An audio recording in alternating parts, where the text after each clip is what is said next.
La Cour des comptes s'attaque aux stablecoins en France et c'est dans un rapport publié à la fin de l'année dernière que la Cour des comptes a expliqué son souhait de renforcer la fiscalité des crypto-monnaies en France. Mais une proposition qui est passée sous les radars jusqu'à aujourd'hui vient de ressurgir et interpelle grandement la communauté. L'institution souhaite tout simplement appliquer une imposition dès lors qu'un utilisateur opère une conversion entre crypto-monnaie et un stablecoin.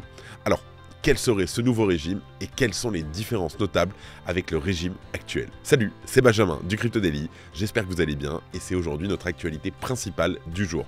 Le Crypto Daily. Mais avant toute chose, et comme d'habitude, le coin du marché. Here comes the money. Here we go. Le marché se réveille une nouvelle fois dans le rouge dès ce mardi matin et ça picote un petit peu. On a un Bitcoin qui perd 3,4% et qui descend sous la barre des 39 450 $. L'Ethereum chute lui de 4,5% et se situe aux 2293 $. Le BNB perd lui 3,30% tandis que le Solana chute lourdement et très lourdement même de près de 8%. Le XRP et l'ADA perdent respectivement 4 et 5%. Le Doge ne fait pas mieux et perd lui 6%. La VAX en dernière position observe la plus forte baisse de ce top 10 avec une perte de près de 10%. Et si jamais vous regardez cette vidéo sur YouTube, merci à vous, c'est cool. N'oubliez pas de vous abonner si ce n'est pas fait et surtout d'activer la cloche. Let's go, on passe aux news.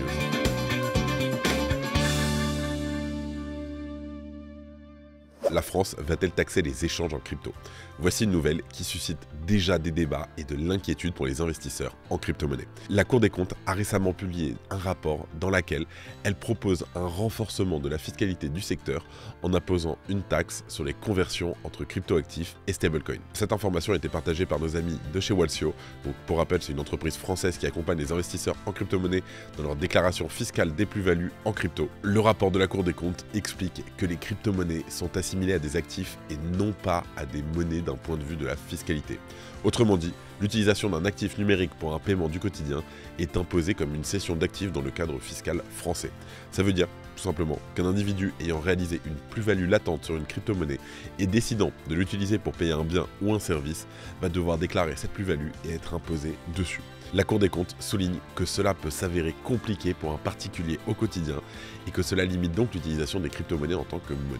Le constat émis dans le rapport, c'est le suivant. En fait, il existe des actifs numériques de type stablecoin qui ont vraisemblablement vocation à devenir des moyens de paiement puisqu'ils n'ont pas d'aspect spéculatif et surtout qu'ils sont adossés à des monnaies ayant cours légal, notamment l'euro, mais aussi, avec les stablecoins les plus connus, le dollar. Quand on rentre dans ce cas, en fait, la Cour des comptes, elle va proposer de mettre en place une imposition lors de la conversion entre crypto-monnaie et stablecoin. À savoir que cette nouvelle imposition, elle pourrait remplacer l'imposition lors de l'utilisation des stablecoins en tant que moyen de paiement pour des biens ou des services. Plus vraisemblablement, la proposition de la Cour des comptes ne fait surtout que de déplacer d'une étape la lourdeur administrative qu'on a déjà et qu'on connaît déjà tous les jours. En tout cas, le calcul de l'impôt, il se fera plus aujourd'hui au moment de la cession pour l'achat d'un bien ou d'un service, mais plutôt au moment de la conversion entre la crypto-monnaie et le stablecoin qui va permettre en fait de faire cette opération. De plus, les achats de biens ou de services en crypto-monnaie sont beaucoup plus marginaux que les conversions entre une crypto-monnaie et un stablecoin. Pour info, chez certains investisseurs, cela représente même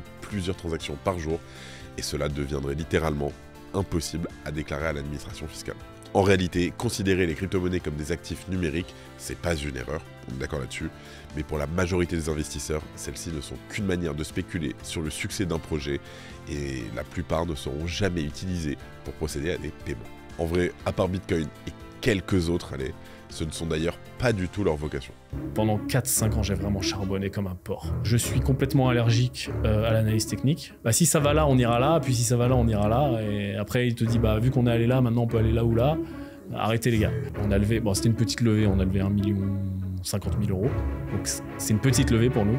Ishimoku. Ishimoku, ouais. Et, Pas mal. Yann Darwin pour le Crypto Daily, c'est parti. Let's go.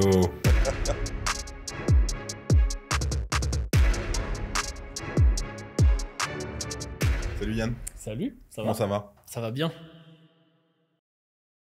Et oui, on a reçu donc le fameux Yann Darwin.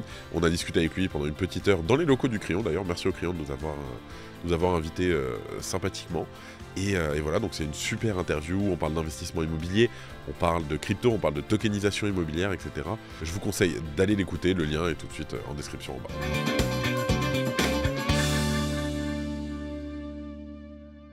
En deuxième news, et probablement une des raisons pour laquelle le marché est aussi baissier, on a FTX qui se sépare de 1 milliard de dollars d'ETF Bitcoin de Grayscale. Le marché des crypto-monnaies a récemment enregistré une importante vente d'actions du Grayscale Bitcoin Trust, donc l'anciennement le GBTC, depuis sa transformation en un fonds négocié en bourse. En fait, une part significative de cette sortie de fonds a été attribuée à la vente de 22 millions d'actions, évaluées à environ 1 milliard de dollars par l'entité en faillite FTX. Bien entendu, tout ça a naturellement créé une réduction importante de sa participation dans le GBTC, et l'impact de cette vente par FTX sur le prix du Bitcoin a été énorme. On observe notamment une baisse notable de son prix depuis l'approbation des ETF Bitcoin par la SEC. Mais avec la conclusion de la vente des actions détenues par FTX, la pression vendeuse pourrait s'atténuer. La liquidation par une entité en faillite représente un événement relativement unique sur le marché. Pour rappel, FTX avait mis en œuvre une stratégie visant à capitaliser sur l'écart entre le prix des actions du GBTC et la valeur nette des actifs sous-jacentes du fonds BTC. Alors, la valeur des actions détenues par FTX avait atteint environ à peu près 900 millions de dollars lors du premier jour de la cotation de l'ETF Bitcoin Spot de Grayscale sur la bourse américaine. Et en parallèle à cette situation, donc Alameda Research, qui est en procédure de faillite avec FTX, a décidé de se retirer d'un litige judiciaire contre Grayscale Investment. La décision d'Alameda de retirer la plainte intervient donc au moment où Grayscale a achevé la conversion de son GBTC en ETF Bitcoin Spot. Alors, le porte-parole de Grayscale explique lui, je cite: « Nous sommes heureux de confirmer qu'Alameda Research, le fonds spéculatif affilié à FTX, a volontairement retiré sa plainte contre Grayscale. Le retrait volontaire d'Alameda souligne la position de Grayscale selon laquelle cette action en justice était entièrement dénuée de fondement. »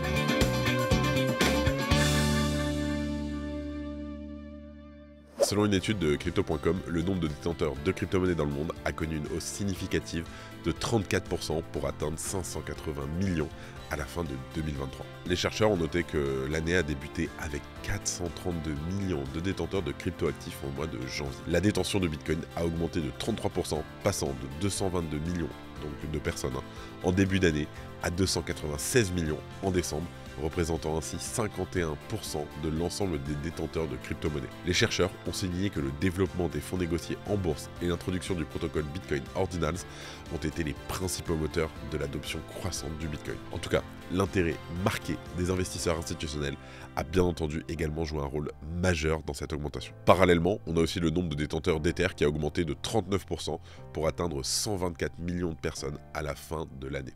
Cela représente 21% de la base mondiale des détenteurs de crypto-monnaies. En tout cas, la croissance de l'adoption de l'Ether a été stimulée par le liquid staking après la mise à niveau Shanghai d'Ethereum, dont on a d'ailleurs énormément parlé sur le podcast. Pour rappel, cette mise à jour permet le retrait des Ethers qui ont été stackés après la transition d'Ethereum du Proof of Work au Proof of Stake. En outre, et selon le tableau de bord des données partagées par le média The Block, le nombre de nouvelles adresses uniques sur Ethereum a enregistré une augmentation de 33,7% sur l'année 2023. On espère qu'on fera bien sûr mieux en 2024.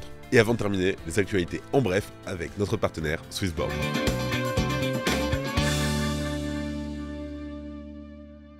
Mark Karpelès lance un fonds de notation de crypto. Mark Karpelès, l'ancien dirigeant de la plateforme MTGOX, se consacre à nouveau à un projet dans l'écosystème des crypto-monnaies, le lancement d'une agence de notation pour crypto nommée Ungox. La mise à jour d'Encun pourrait diviser les frais par 10 sur Ethereum. Alors, la mise à jour d'Encun introduit le proto Danksharding. Cette technologie vise à réduire considérablement les frais de transaction pour les roll-ups de Layer 2, promettant des économies jusqu'à 90%. Gamey, un projet gaming soutenu par Animoca, a été touché par un exploit de 15 millions de dollars. Cet incident a conduit au vol de 600 millions de tokens, causant la baisse de leur prix de 64% en un jour.